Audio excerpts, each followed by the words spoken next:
రాజు స్వార్థపరుడైతే రాజ్యం కష్టాల పాలవుతుంది. నీలాంటి డబ్బున్నమ్మాయి స్వార్థపరురాలైతే నా చెల్లెల్లాంటి ఉష జీవితం పాడైపోతుందమ్మా.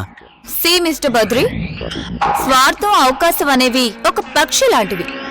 ఎక్కడ అవసరం అయితే అక్కడికి వెళ్లి వాలిపోతాయి. అందరూ బాగుండాలని కోరుకోవటం ధర్మం, మీరు మాత్రమే బాగుండాలని కోరుకోవటం అధర్మం. ఏంటమ్మా ఇది? మళ్ళీ పెళ్లి చేసుకుంటున్నాడా? వాడు నిత్య పెళ్లి కొడుకు, ఇంకో 100 చేసుకుంటాడు. చూడమ్మా, అందరూ మెచ్చుకునేది త్యాగం అవుతుంది, నీకు మాత్రమే నచ్చేది నీ అభిప్రాయం అవుతుంది. మావయ్య, నాగుల చవితి రోజున నాగుపాముకి పాలు పెట్టి పూజలు చేస్తాం. పాము నాగదేవతని పుట్టలోంచి బయటికి రావాలని ప్రార్థనలు చేస్తాం. అదే నాగుపాము మామూలు రోజుల్లో బయట కనిపిస్తే విషసర్పమని కొట్టి చంపేస్తాం. ఎవరి అభిప్రాయం వాళ్ళది.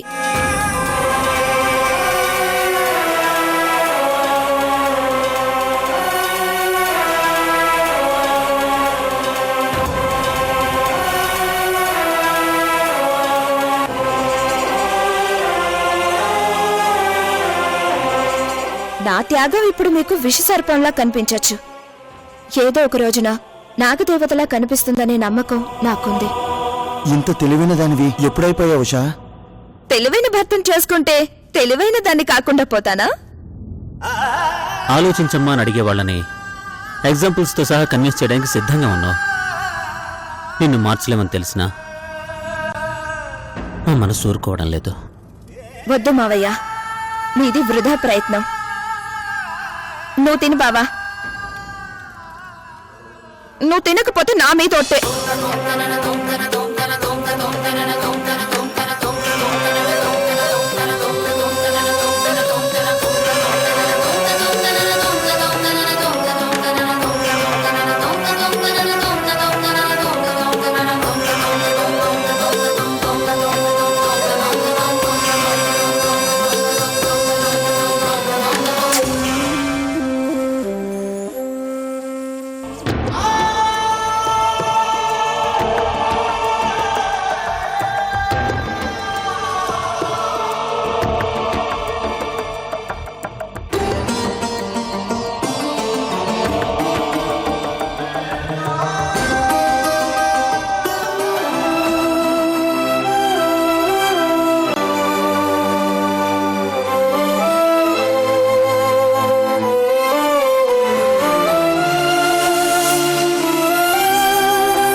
ఊరుకోమ్మా, ఊరుకో.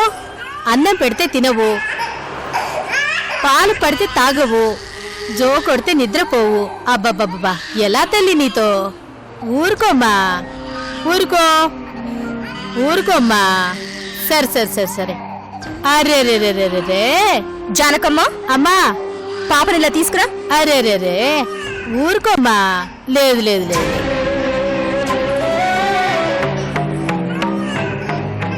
ఊరుకో తల్లి. ఇటు అరే రే రే రే రే. నువ్వు వెళ్ళు. ఏయ్, ఎందుకు ఏడుస్తున్నావు? మీ అమ్మ గుర్తొచ్చిందా? ఆకలేసినప్పుడు నిద్రపోయేటప్పుడు నీకు మీ అమ్మ ఎలా గుర్తొస్తుందో, నా గతం గుర్తుకొచ్చినప్పుడల్లా నాకు మా అమ్మ అలానే గుర్తుకొస్తుంది. మా అమ్మ గనక బతుకుంటే నాకు ఇలాంటి కష్టాలు వచ్చేవి కాదేమో. అందుకే ఆకాశంలో ఉన్న మా అమ్మతో నాకెందుకు ఈ జన్మ ఇచ్చావంటూ రోజు పోట్లాడుతూనే ఉంటాను. ఊరుకోమ్మా, ఊరుకో. ఏయ్, చెప్తుంటే అర్థం కావట్లేదా? నువ్వంటే నాకు ప్రేమ జాలి కూడా లేదు, కోపం పగ తప్ప. అయినా ఎందుకు మంచిగా మాట్లాడుతున్నానో తెలుసా? ఈ రోజు నీకు ఉపయోగపడే 4 మాటలు చెప్పాలి. ఏడవకు. ఏడ్చావంటే ఈ లోకం నిన్నింకా ఏడిపిస్తూనే ఉంటుంది. నీకో కథ చెప్తాను, జాగ్రత్తగా విను. ఇది పుస్తకాల్లోని కథ కాదు, జీవితంలోని కథ. జీవితమనే కథ.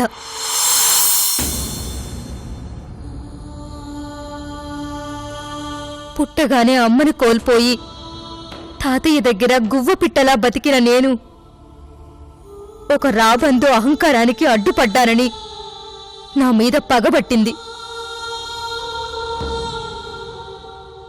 అది గ్రహించని నేను రాబందు పిలిచిన పంజరంలోకి అడుగు పెట్టాను. నమ్మాను, దగ్గరయ్యాను. తర్వాత నాశనమైపోయాను. ఆ తర్వాత తల్లినయ్యాను.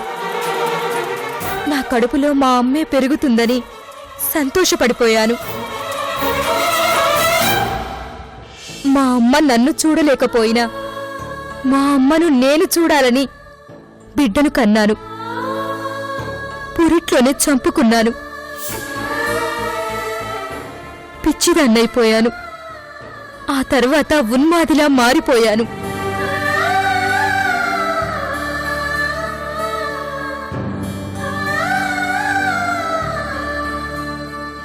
ఇదంతా నీకెందుకు చెప్తున్నానంటే నువ్వు కూడా ఒక ఆడదానివే గనక నువ్వెదుగు, కానీ నాలా బతకకు.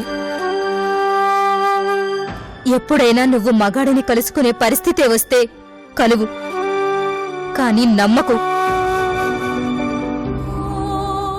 ఒకవేళ నమ్మినా ప్రేమించకు. ఒకవేళ ప్రేమించినా నిన్ను నువ్వు అర్పించుకోకు. నువ్వే కాదు, ప్రపంచంలో ఏ ఆడపిల్ల ప్రేమ పేరుతో మోసపోకూడదు. నయవంచనకు గురి కాకూడదు. మోసపోతే ప్రతి అమ్మాయి ఒక సంధి అవుతుంది.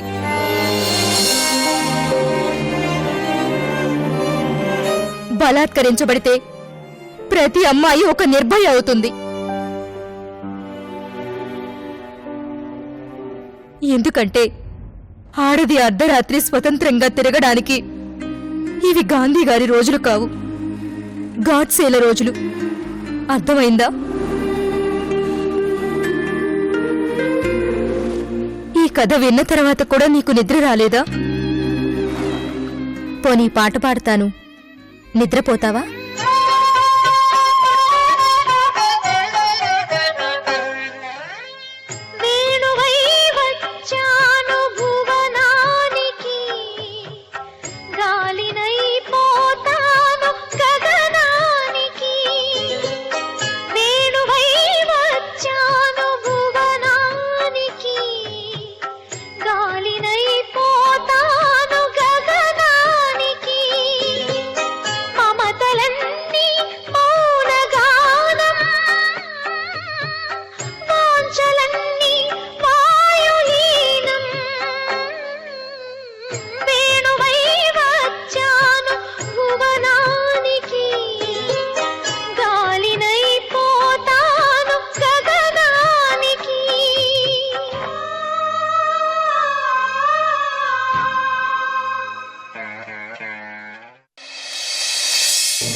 మీకిష్టం లేకపోతే మీరు ఈ పెళ్లికి రావాల్సిన అవసరం లేదు.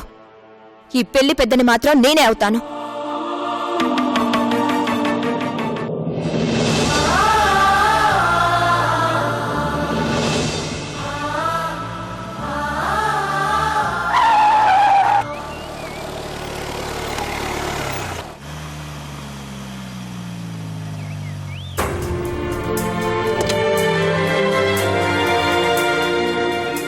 ఏ ప్రసాద్. హలో కమల్. రే, నువ్వు వెయిట్ చేయి, నేను ఇప్పుడే వస్తాను. Okay sir. What is sudden surprise? నా సర్ప్రైజ్ దే ఉంది గానీ మీరు ఇచ్చిన సర్ప్రైజ్ గురించే మన సర్కిల్లో అందరూ మాట్లాడుకుంటున్నారు. దేని గురించి మాట్లాడుతున్నావురా? అదేరా, నేను ఊళ్ళో లేనప్పుడు మీ కోడలు మా ఇంటికొచ్చి వెడ్డింగ్ కార్డు ఇచ్చెళ్ళిందంట. మా ఆయనకు పెళ్లి, అందరూ వచ్చి ఆశీర్వదించండి అని చెప్పిందంట.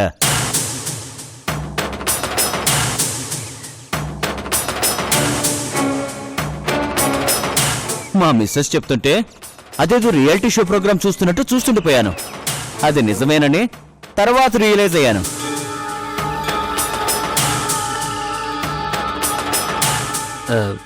ఇంతకీ బిజినెస్ ఎలా ఉంది? నీ దగ్గర చనువుంది కాబట్టి మాట్లాడుతున్నాను. టాపిక్ చేంజ్ చేయొద్దు. అరేంజ్డ్ మ్యారేజ్లు పోయి లవ్ మ్యారేజ్లు వచ్చాయి. తర్వాత డేటింగ్లు, ఆ తర్వాత కాంట్రాక్ట్ బేస్ లైఫ్లు. ఇవే మన సంప్రదాయాలను మంటగలుపుతున్నాయనుకుంటుంటే కొత్తగా భార్య భర్తకి పెళ్లి చేయటమేంట్రా? దయచేసి తప్పుగా అర్థం చేసుకోవద్దురా. దాని వెనక ఒక బలమైన కారణం ఉంది. ప్రపంచంలో ప్రతి సమస్యకి ఒక పరిష్కారం, ప్రతి ప్రశ్నకి ఒక సమాధానం ఉంటుంది. మీకున్న బలమైన కారణానికి మరో దారే కనిపించలేదా? సమస్య నా ఇంట్లోది కాబట్టి నీకు అర్థం కాదురా. సమర్థించుకోవాలనుకుంటే ఎన్నైనా చెప్పొచ్చురా.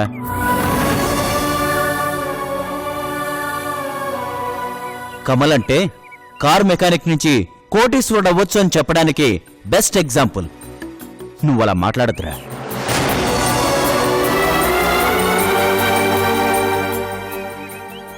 చరిత్రలో ఇలాంటి పెళ్లిని నేనెక్కడా చూడలేదు. అలా అని మీరు చేయబోయేది చరిత్రలో చేరే పెళ్లి కాదు.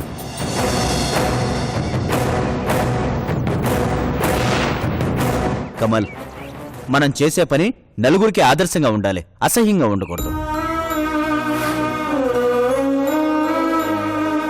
జీవితంలో ఎప్పుడూ ఎవరి చేత మాటపడని ఈ కమల్ ఈ రోజు నీతో ఇన్ని మాటలు అనిపించుకుంటున్నాడంటే నా పరిస్థితి ఎలాంటిదో నీలాంటి వాళ్ళకి చెప్పిన అర్థం కాదురా.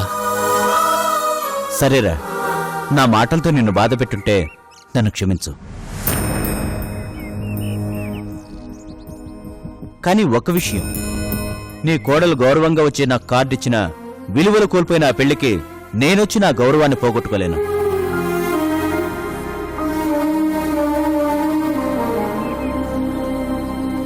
I'm very very sorry. Meet you after marriage. Bye.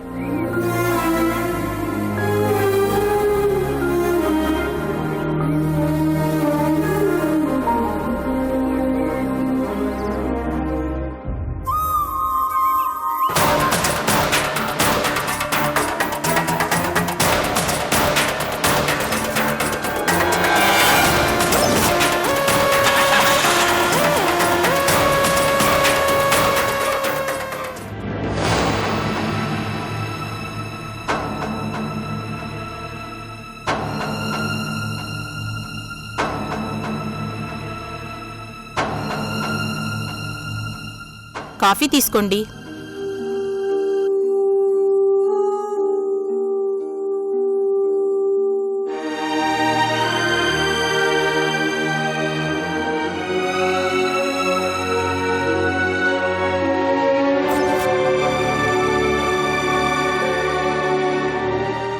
ఎందుకలా ఉన్నారు? ఏ తండ్రికైనా కూతురు పెళ్లి దగ్గర పడుతుంటే సంతోషం అనిపిస్తుంది. నాకు మాత్రం చాలా బాధ అనిపిస్తోంది.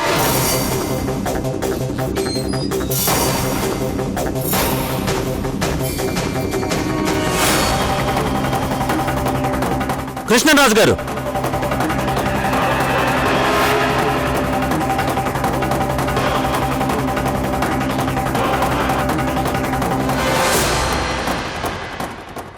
ఏంటిలా వచ్చారు? ప్రతిదానికి చివరి అవకాశం అంటూ ఒకటి ఉంటుంది కదా.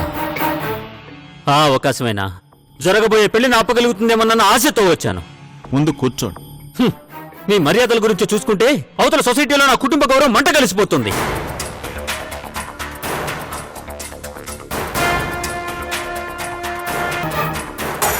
కష్టపడిన వాడికి రూపాయి విలువ తెలుస్తుంది, చదువుకున్న వాడికి సంప్రదాయ విలువ తెలుస్తుంది.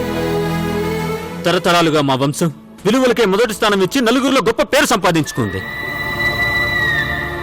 ఇప్పుడు అదే నలుగురు జరగబోతున్న పెళ్లి గురించి చాలా అవమానంగా మాట్లాడుతున్నారు. ఇది మీకు అమర్యాదగా, అగౌరవంగా అనిపించడం లేదా?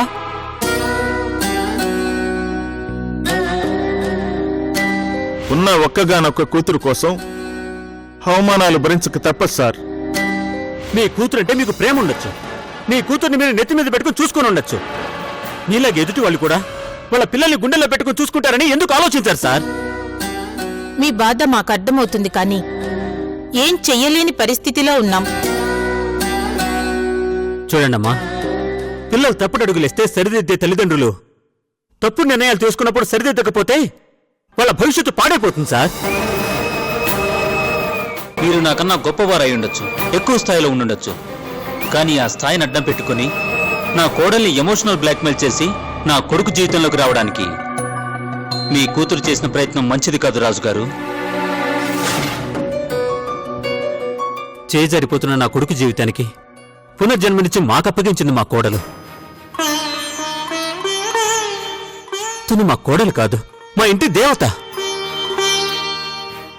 అలాంటి దేవతకు అన్యాయం చేస్తే అంతా నాశనం అయిపోతుంది.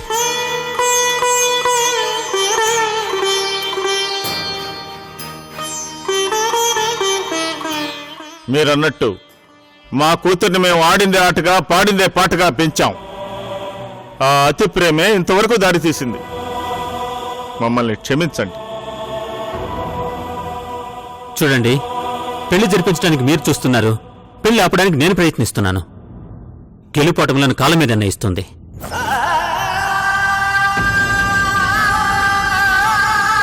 కానీ నా పోరాటం ఆపను. ఈ పోరాటంలో నా ప్రాణాలు అర్పించడానికైనా నేను సిద్ధంగా ఉన్నాను.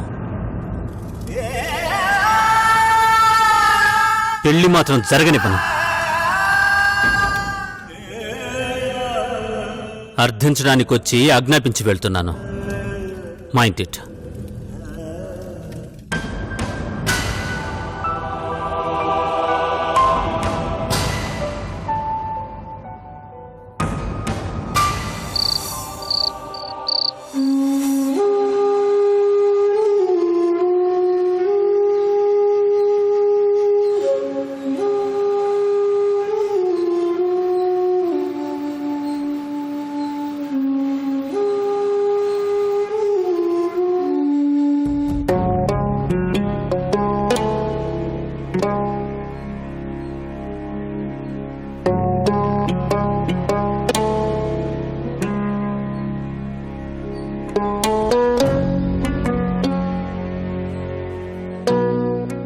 ఏమండి, ఫోన్ చేస్తే లిఫ్ట్ చేయలేదే?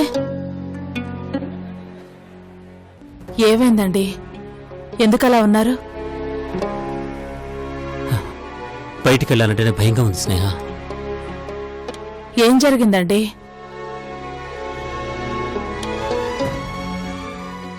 మనల్ని గౌరవించే మనుషులకి మన గురించి చెడుగా మాట్లాడుకునే అవకాశం ఇచ్చేసాం స్నేహ.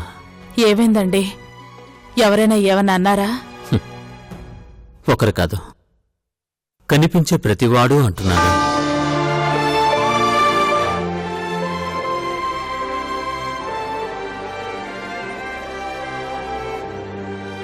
ఫ్యూచర్లో మీతో అవసరం ఉండేవాడే మీరు చేయబోయే పెళ్లికి వస్తాడు అని ఒకడు, మీరు పెట్టే భోజనం తింటే ఓ 200 మిగులుతుంది అని ఆలోచించేవాడే వస్తాడని ఇంకొకడు అంటున్నారు.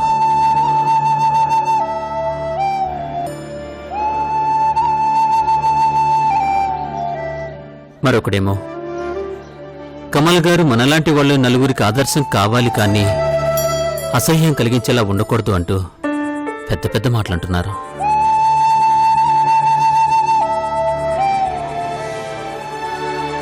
పరువు పోతోంది స్నేహ. పరువు పోవడం కన్నా ప్రాణం పోవడం మంచిది అనిపిస్తుంది.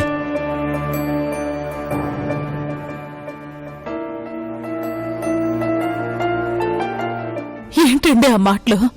పెళ్లి దగ్గర పడుతున్న కొద్దీ ప్రతివాడు పదే పదే అలా మాట్లాడుతుంటే తట్టుకోలేకపోతున్నాను. ఏం చేస్తావు చెప్పండి? వద్దు అంటే ప్రాణాలు తీసుకోవడానికి ఉష సిద్ధంగా ఉంది. దాని ప్రాణం కన్నా మనకేది గొప్పది కాదు కదా.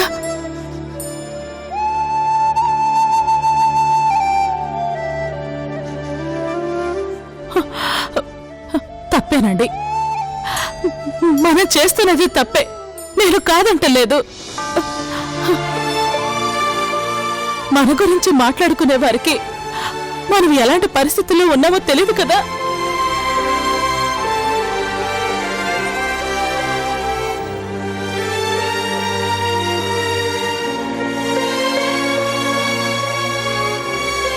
ఏదేమైనా ఈ పెళ్లి చూడాలని నాకు లేదు, దూరంగా వెళ్ళిపోవాలనుంది.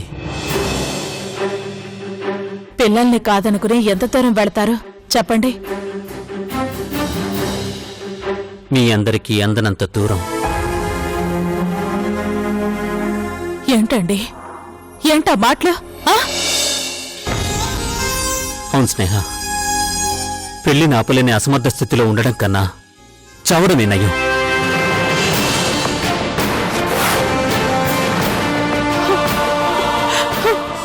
ఏంటండి ఏంటా మాటలు? దయచేసి అలా మాట్లాడద్దు.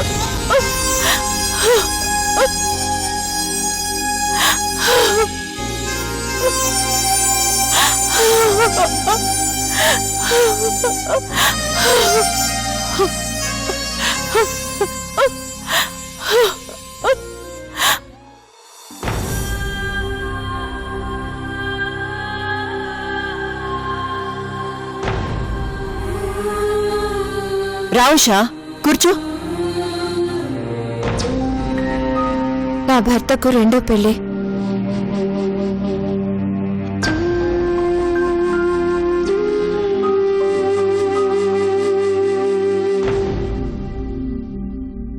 నా నిర్ణయం ఒక్కటే, శిరీషతో బావ పెళ్లి జరగాలి, అంతే.